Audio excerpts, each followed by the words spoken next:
Hello, everyone, and welcome back to the Girl Talk podcast. I'm your host, Emma. And I'm Mira, and today we have a very interesting topic to share with you guys. Let's get into it. Let's picture we're in the year 2004. Mean Girls is about to premiere on the screens for the very first time, and one of the biggest shows, Friends, is about to have its final air date. The presidential election is nearing up in November against George W. Bush and John Kerry. But for some reason, all that anyone can talk about is a Super Bowl performance that happened with Justin Timberlake and Janet Jackson. Interesting, but it's 2025. This happened in 2004. Why should I even care about it? I'm happy you asked. Honestly, I think it's really important that we talk about the differences in the ways that men and women are treated in the media.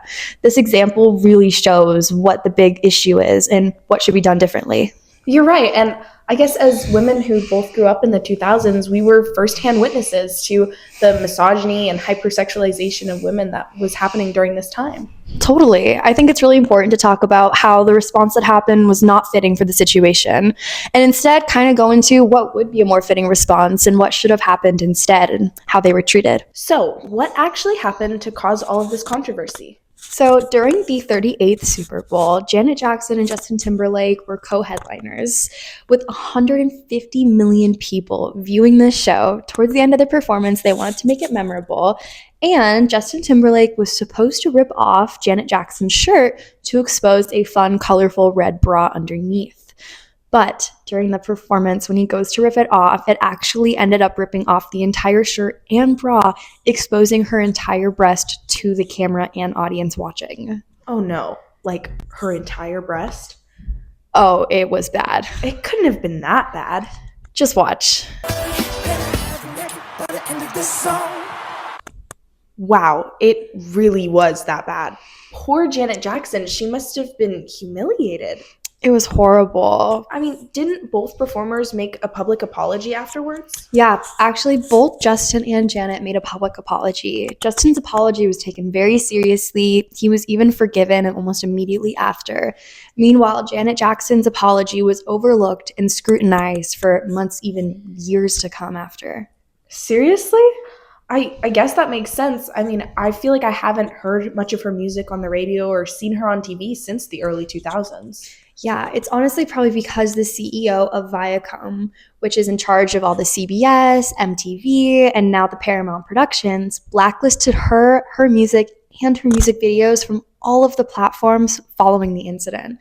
She was even uninvited from the 46 Grammys where she was going to perform, and she was forced to step down from a movie role that following year as well. Are you kidding me? I know. That's ridiculous. I mean, what happened to Justin Timberlake? I feel like I still see and hear his music everywhere. Didn't he perform at the Super Bowl a few years ago? Oh, he did. Back in 2018, he was asked to come back and headline the performance himself. He even performed the same song that caused the incident back in 2004.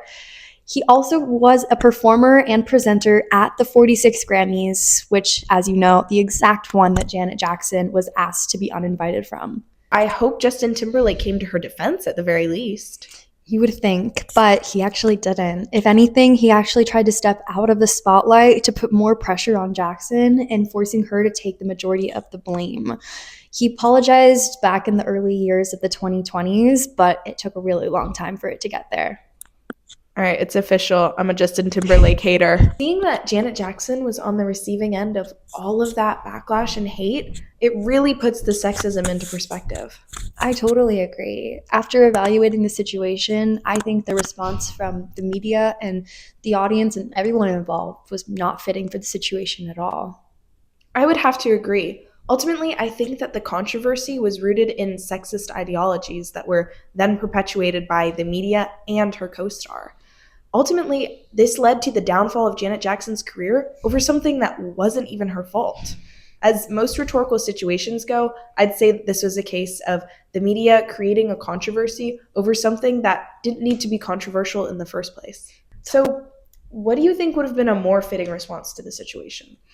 I mean, personally, I think that if we're going to be talking about equality and trying to split up the divide that men and women have, I think something more fitting would have been placing equal blame on both Janet and Justin instead of just singling out Janet.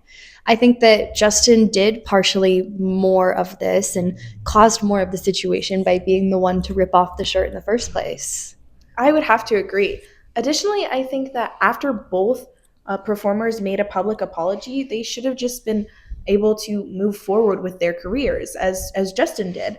Unfortunately, it seems like even after Janet apologized, she was still not taken seriously and scrutinized for the rest of her really successful career. Exactly. And Justin's been continuing to flourish in his career and has even, like I said, come back in the Super Bowl to perform again.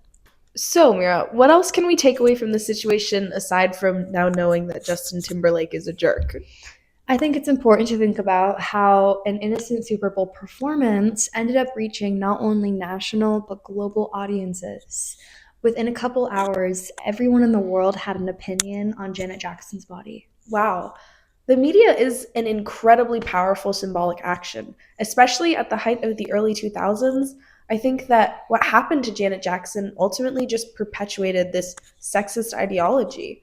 I mean, women's bodies during this period and now were extremely hypersexualized while simultaneously being villainized if not presented on men's terms. Wow, I really can't believe what happened to Janet Jackson.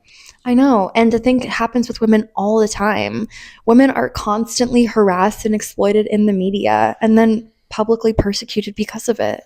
It's why it's so important that we all take responsibility and try to advocate for women's equality. Absolutely. I mean, the media that we consume and the people we support should ultimately aim to uplift equality and kindness now more than ever.